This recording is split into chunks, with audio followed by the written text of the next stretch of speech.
do it. And then the algorithm, you know what I'm saying? The 808.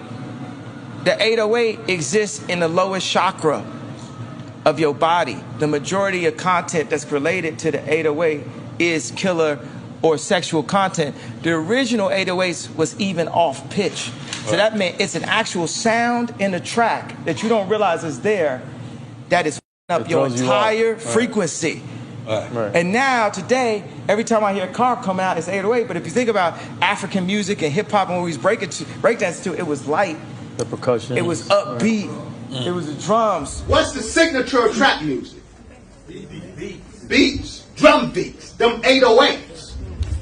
Produce low-frequency sound. Its signature is low-frequency sound in that 808 drum beat. The low-frequency drum beat. And remember, how do shamans create altered state of consciousness? In indigenous cultures, it's the drum beat.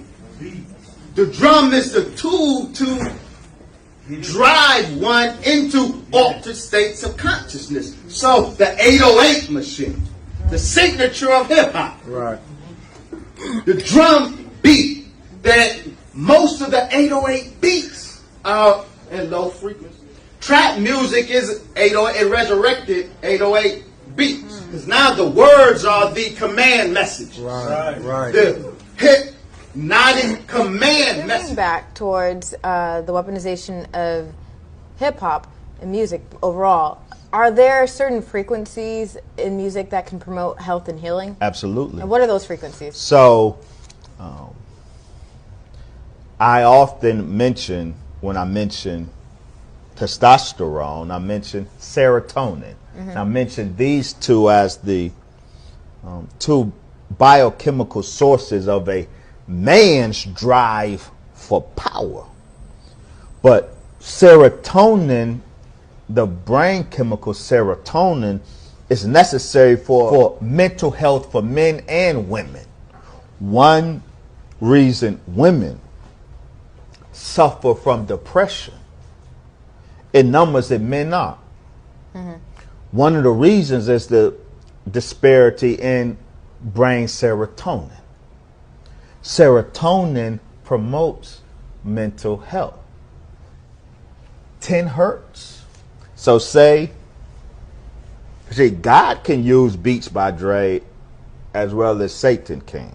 So say this song I'm grooving to, 230 hertz is beamed into my right headphone, 220 is beamed into my left. That my brain was synchronized to a phantom 10 hertz. And 10 hertz is precisely the frequency that stimulates the production of serotonin. The reason 4 hertz is the specific fear frequency, because 4 hertz stimulates serotonin's opposite, noradrenaline. Testosterone, the opposite of testosterone really is an estrogen. It's cortisol. Cortisol is the stress hormone that neutralizes the effect of testosterone. The opposite of serotonin is noradrenaline. 10 hertz is the magic frequency to stimulate the production of serotonin. The devil knows that. The devil knows how to stimulate good, healthy biochemistry with music. He also knows that 4 hertz stimulates the production of noradrenaline. And what's the difference between the two? It's important. Serotonin is one of the functions of serotonin is as a chemical lid on our passions. With a healthy dose or amount of brain serotonin, we are masters of our impulses rather than slaves of our impulses. We can control our passions, our appetites. Serotonin is necessary to put the brakes on our appetites. Noradrenaline, if serotonin puts the brakes on our appetites. Noradrenaline pushes the accelerator. So with high noradrenaline, it puts the battery in all of our impulses, all of our passions.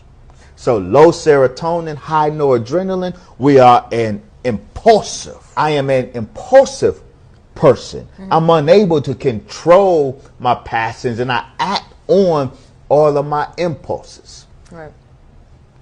4 hertz, and so we are a very impulsive community.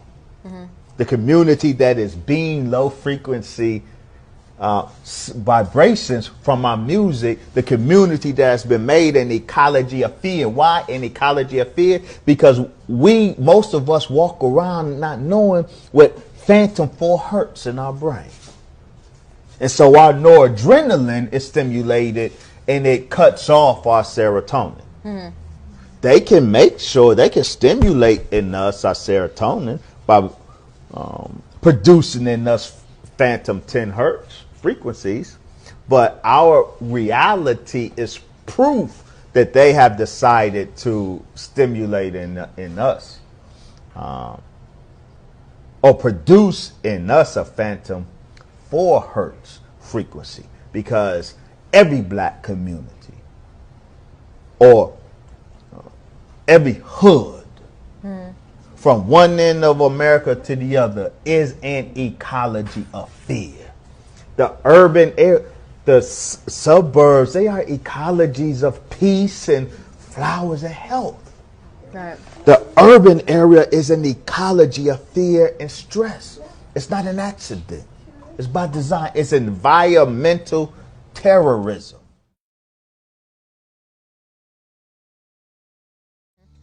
I would like to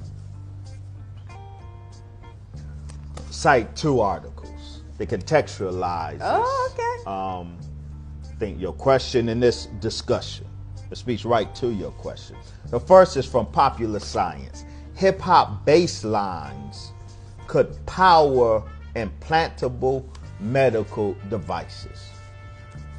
This 2012 Popular Science article documents the success of University of Purdue scientists in creating a medical device that is not powered by a battery.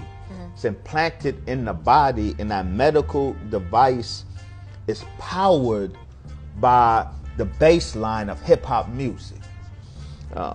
These doctors successfully powered a medical device with the vibration, the acoustic frequency emanating from the beat of hip-hop music. Now, they tried various music genres to power that medical device. It was hip-hop with its bass line that most effectively powered the device and healed, participated in the healing process of the body.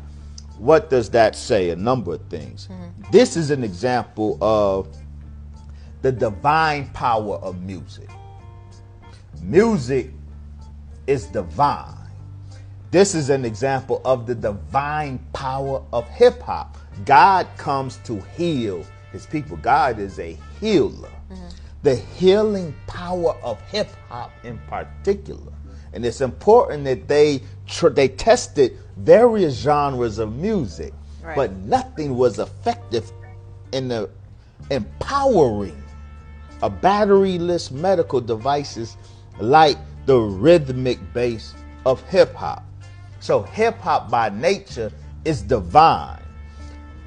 But when the devil gets his hands on it, when the devil takes that which is created divine and weaponizes it for his purposes. So I want to pivot it. So that's hip hop. Right.